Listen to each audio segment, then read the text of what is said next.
In this video, we're going to talk about the residuals of a linear regression model.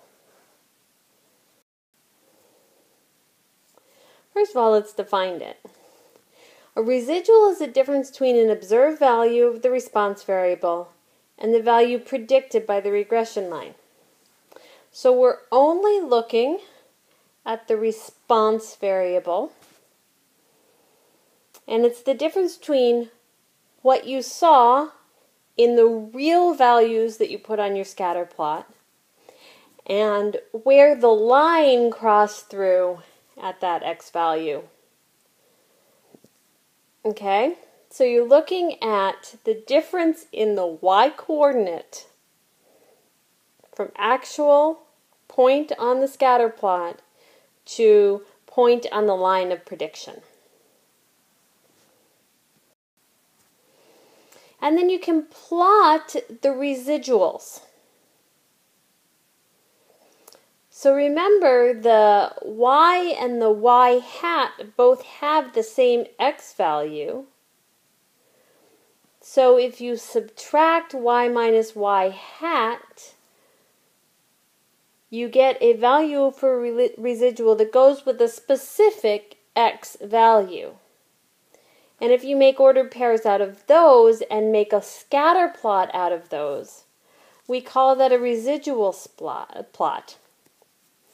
And the reason we would do that is to see what we think of the fit of the regression line.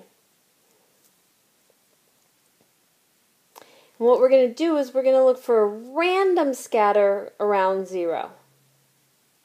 So you don't want everything higher than 0. You don't want everything lower than 0. You want it on both sides, kind of randomly scattered around it. Nothing wild, up or down, but kind of random, close in towards 0 on both sides. And that would indicate a good fit. So here's a case study where the blue and orange dots are the original scatter plot used for the regression. And the blue ones are in families with 1 child. The orange ones are in families with 2 children.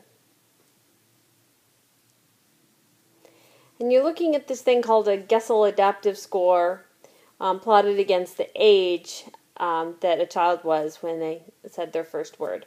And this red line is the regression line of best fit that was calculated using this data. And on this slide, we see the residual plot. Now, if you go back to that first slide, you'll see that there is a point that the line goes all the way through. That ended up as this, that was this residual here. Since the line went through that point, the y and the y hat were exactly the same, and that's why the residual is 0.